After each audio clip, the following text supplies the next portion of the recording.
Hello दोस्तों, ये है हमारी क्लास 2 जिसमें मैं आपको बताऊंगा प्रेजेंट इंडेफिनिट के interrogative first type and interrogative second type. तो ज़्यादा टाइम ना गवाते हुए वीडियो को शुरू करते हैं। तो देखो, इंटेरोगेटिव फर्स्ट टाइप में होता क्या है। इंटेरोगेटिव फर्स्ट टाइप में वाक्य की शुरुआत क्या से होती है, इसीलिए इनको क्या से शुरू होने वाले वाक्य कहा जाता है। समझे? यानी कि ये वाक्य की शुरुआत क्या से होगी, लेकिन क्या की अंग्रेजी हम भाट न लगाकर डू या डज लगाते हैं। ठीक है, सिर्फ प्रेजेंट डेफिनेट में डू या डज लगाते हैं और टेंस में और कुछ हेल्पिंग वर्ड लगाएंगे। तो इतना आप समझ गए। तो क्या की अंग्रेजी भाट न लगाकर डू या डज लगाते हैं। अब आते हैं हम रूल पर। तो देखो, जब क्या आएगा, जैसे क्या तुम मधुर गाने सुनते हो, जैसे कि ये मैंने लिखा ही है, तो क्या की जगह हम यहाँ पर भाट नहीं लिखेंगे, सबसे पहले डू या डज में से एक लिखेंगे। यानी कि अगर एक वचन हुआ तो डज और बहुवचन हुआ तो डू। तो सबसे पहले डू या डज, उसके बाद सब्जेक्ट, उसके बाद नोट। अगर वाक्य में नहीं हुआ तो नोट लगाएंगे, और वर्ब की first form plus object plus O W और क्वेश्चन मार्क जरूर लगाएं। क्वेश्चन मार्क लगाना बिल्कुल ना भूलें, वरना टेंस आपका गलत माना जाएगा। ठीक है, तो शुरू करते हैं। जैसे कि पहला टेंस है, क्या तुम मधुर गाने सुनते हो। तो अब क्या आ गया, तो क्या की जगह मैं क्या लगाऊं। ये वाक्य एक वचन है बहुवचन, बहुवचन है, तो इसलिए हम यहाँ पर लिखेंगे डू। ठीक है, डू। अब सब्जेक्ट तुम तो यू हो गया, तुमको इंग्लिश में यू कहते हैं, डू यू। अब देखो, नोट इसमें नहीं है, मतलब नहीं है तो नोट भी नहीं लिखेंगे। उसके आगे चलते हैं, B1 यानी कि वर्ब। तो वर्ब क्या है इसमें, सुनना। अरे ते के साथ ही आता है सुनना। सुनने की क्या होती है, लिसन, या फिर हेयर भी कह सकते हैं। लिसन, क्या, मधुर गाने ना, तो ऑब्जेक्ट तो यही रहा। अब तो ऑब्जेक्ट यही है ना, तो ऑब्जेक्ट बचा है, तो ऑब्जेक्ट तो हमारा मधुर गाने है। मधुर गाने को कहते हैं हम स्वीट सॉन्ग या फिर मेलोडियस सॉन्ग, दोनों में से कुछ भी लगा सकते हैं। ठीक है, ये हो गया हमारा वाक्य कंप्लीट, को समझ लगा दिया। अब ऐसे ही मैं दूसरा बनाता हूँ। क्या आप विद्यार्थी कक्षा में शोर नहीं मचाते हैं।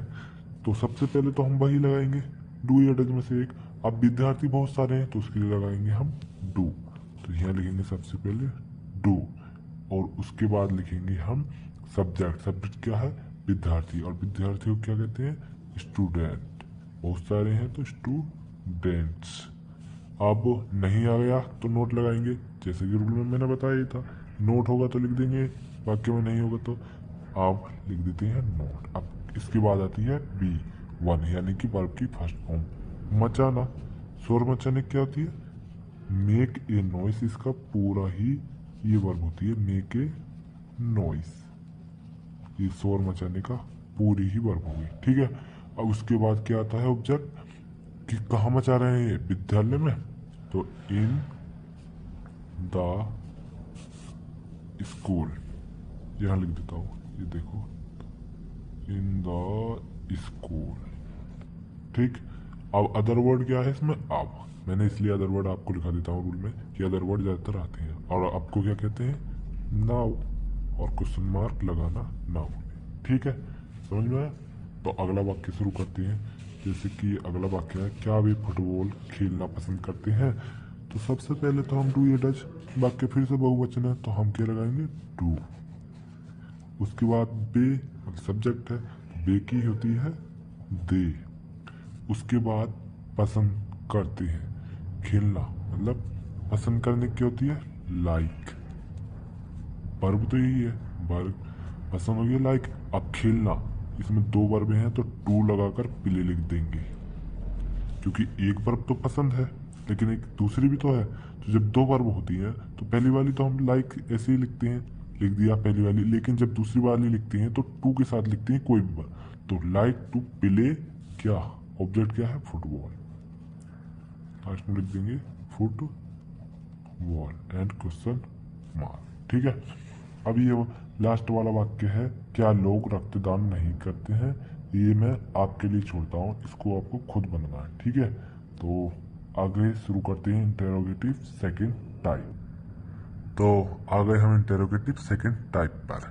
अब इंटेरोगेटिव सेकंड टाइप में क्या होता है, इसमें प्रश्नवाचक वाक्य होते हैं, यानी कि इसमें बीच में कहीं भी शब्द प्रश्न पूछ लेते हैं कि कब, क्यों, क्या, कहाँ जा रहा है, जिसे हम अपने दोस्त से कहते हैं कब आएगा, ऐसे ही।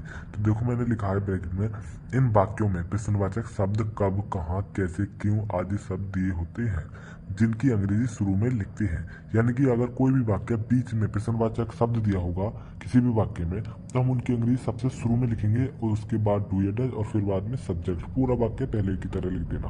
ठीक है। अब यहाँ पर मैं रूल लिखना भूल गया, ओहो, कोई नहीं, मैं रूल आपको यहाँ लिख देता हूँ इसके नीचे थोड़ा सा, जैसे कि ये है। सबसे पहले क्वेश्चन वर्ड यानी कि प्रश्नवाचक शब्द प्लस डू या डज में से एक सब्जेक्ट के अनुसार, उसके बाद सब्जेक्ट आता है और पूरा वाक्य मतलब पूरा रूल हमारा पहले की तरह हो जाता है। अगर नहीं दिया हो वाक्य में तो नोट, नहीं हो तो मत लगाना, और वर्ब की V1 plus object and plus OW and की अदर वर्ड और क्वेश्चन मार्क चिन्ह, इसमें भी हम क्वेश्चन मार्क चिन्ह जरूर लगाते हैं। ठीक है। अब देखो जैसे कि पहले ही वाक्य दिया था, लड़के नदी में स्नान क्यों करते हैं, तो अब क्यों बीच में प्रश्नवाचक शब्द आ गया, क्यों करते हैं, तो क्यों की अंग्रेजी हम क्या लिखेंगे, वाई सबसे पहले लिखेंगे, और क्यों की इंग्लिश में कहते हैं वाई। अब उसके बाद क्या है रूल में, डू या डज। अब बे लड़के हैं तो मतलब बहुत से लड़के हैं तो डू लगाएंगे, बाय डू। अब बे लड़कों को इंग्लिश में क्या कहते हैं, दोज बॉयज।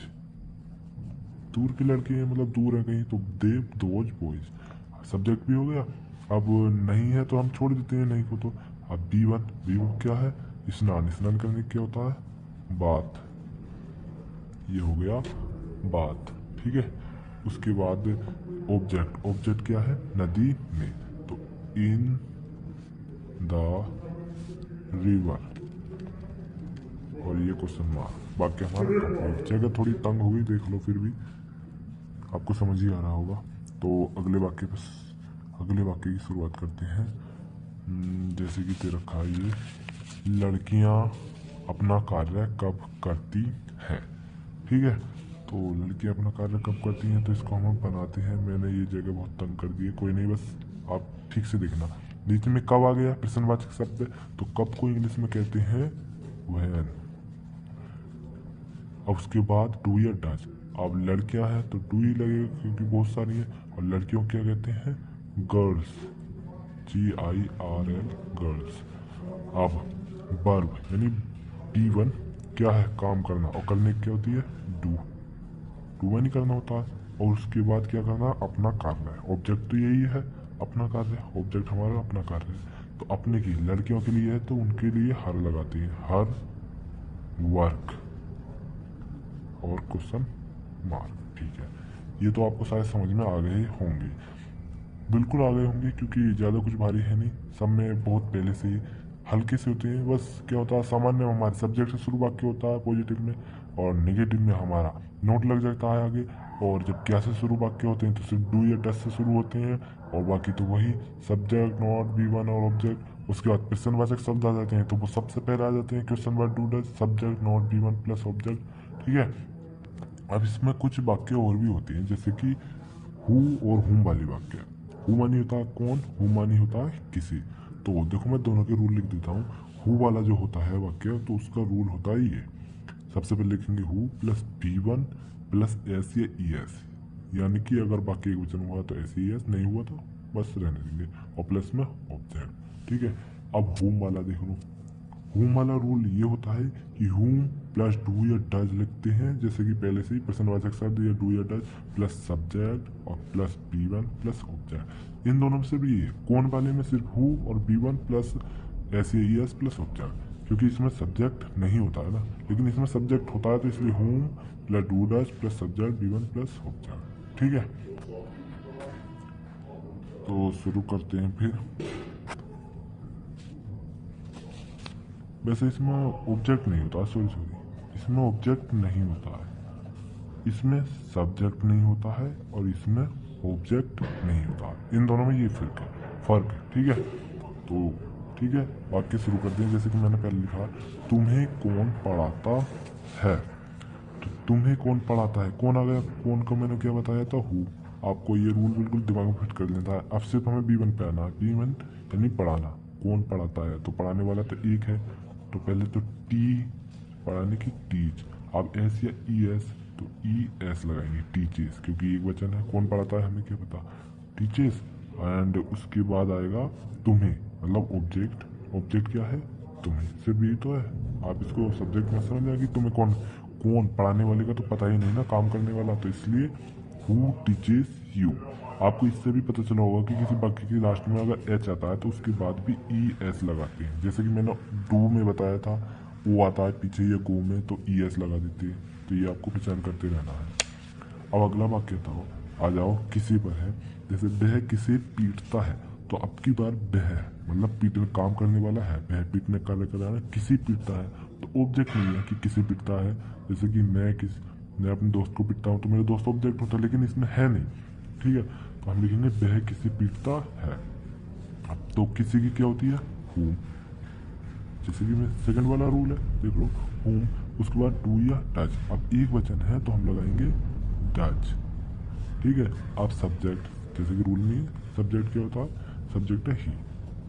उसके बाद B1 यानी कि पीटना, पीटने की क्या होती है, बीट, ओके।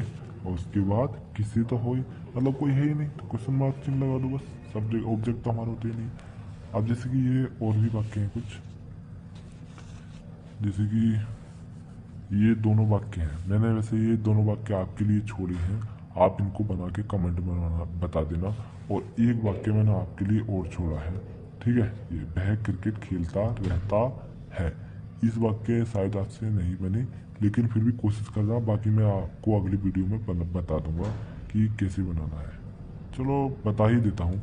जैसे कि खेलता रहता है, इन वाक्यों में होता क्या है कि इनमें काम जारी रहता है, मतलब काम होता ही रहता है।